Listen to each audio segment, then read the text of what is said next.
अस्सलाम वालेकुम viewers, welcome back to my YouTube channel ETH दवाई कलेक्शन। कैसे हैं आप सब लोग? उम्मीद करती हूँ आप सब लोग खैरियत से होंगे। व्यूअर्स, आज मैं आपके साथ स्पासफोन टैबलेट के बारे में कंप्लीट रिव्यू करूंगी कि स्पासफोन टैबलेट को प्रेगनेंसी के दौरान किस तरह से इस्तेमाल किया जाता है, उसके अलावा इसके क्या यूजेस हैं, इसके क्या बेनिफिट्स हैं और इसके साइड इफ़ेक्ट्स क्या हैं और डोजेस क्या हैं, इसके बारे में कंप्लीट रिव्यू आज की वीडियो में आप जान सकते हैं।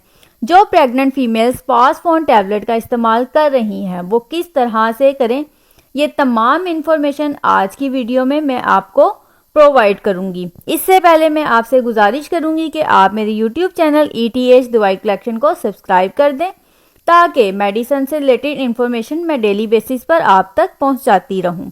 तो वीवर स्पासफोन टैबलेट जो है इसकी पैकेजिंग के बारे में बात कर लेते हैं। तो वीवर इसका 30 टैबलेट्स का पैक होता है जो कि आपको तकरीबन 1550 रुपये में किसी भी मेडिकल स्टोर से इजीली मिल जाता है। स्पासफोन टैबलेट की कंपोजिशन है फ्राइमिथाइल फ्लोरोग्लिसरॉल, ये इन दोनों का कॉम्बिनेशन है। इस तरह से इसको मस्कुलोट्रोपिक एंटीस्पास्मोटिक एजेंट भी कहा जाता है। ये टैबलेट जो है ये मस्कुलोट्रोपिक एंटीस्पास्मोटिक ड्रग है। बात करते हैं कि इसको किन कंडीशंस में इस्तेमाल किया जाता है।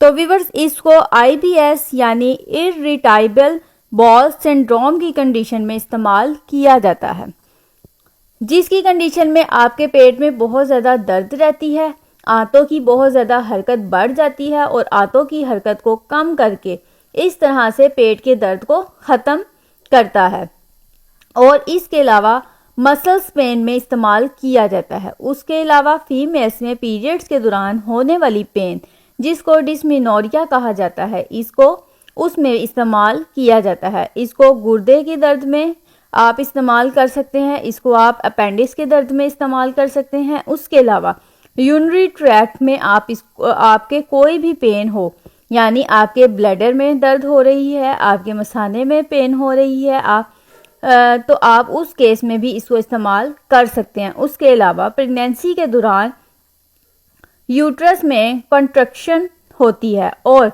बहुत ज़्यादा पेन होती है, तो उसको रिलीव करने के लिए भी स्पासफोन टैबलेट का इस्तेमाल किया जाता है। और लेबर के दौरान जो सर्वाइकल डायलेटेशन होती है ड्यूरिंग लेबर, तो उस कंडीशन में भी इसको इस्तेमाल किया जाता है। ये प्रेगनेंसी के दौरान होने वाली पेन को कम करती है और ये बहुत ही अच्छी पेन किलर है। ये हर तरह की पेन में आप इस्तेमाल कर सकते हैं। आंतों में होने वाली पेन में भी इसको इस्तेमाल किया जाता है। तो व्यूअर्स, ये थे इसके तमाम बेनिफिट्स। अब बात करते हैं इसकी डोजेस की। तो व्यूअर्स, इसकी यूजुअल डोज ये होती है कि 1 टैबलेट सुबह और 1 टैबलेट शाम, लेकिन आप अपनी कंडीशन के अकॉर्डिंग अपने डॉक्टर से रेकमेंड करवाएंगे आपने इसको किस तरह से इस्तेमाल करना है। व्यूअर्स, ये थी इसकी तमाम इन्फॉर्मेशन। अब इसके साइड इफ़ेक्ट की बात कर लेते हैं। तो व्यूअर्स, हर मेडिसिन के ओवरडोज से कोई ना कोई साइड इफ़ेक्ट ज़रूर होते हैं। व्यूअर्स, अगर आप इसको ओवरडोज ले रहे हैं तो हो सकता है इससे आपको हेडेक होगी, नोजिया, वॉमिटिंग हो सकती है, डायरिया हो सकता है। ये इसके कुछ कॉमन साइड इफ़ेक्ट है। व्यूअर्स, अगर आपको मेरी इन्फॉर्मेशन पसंद आई तो मेरी वीडियो को लाइक करें, शेयर करें, मेरे चैनल को सब्सक्राइब करें और बेल आइकन को ज़रूर प्रेस कर लें ताकि आने वाली हर न्यू और इन्फॉर्मेटिव वीडियो का नोटिफिकेशन आप तक पहुंचता रहे। नेक्स्ट वीडियो तक के लिए मुझे इजाज़त दीजिए। अल्लाह हाफिज़।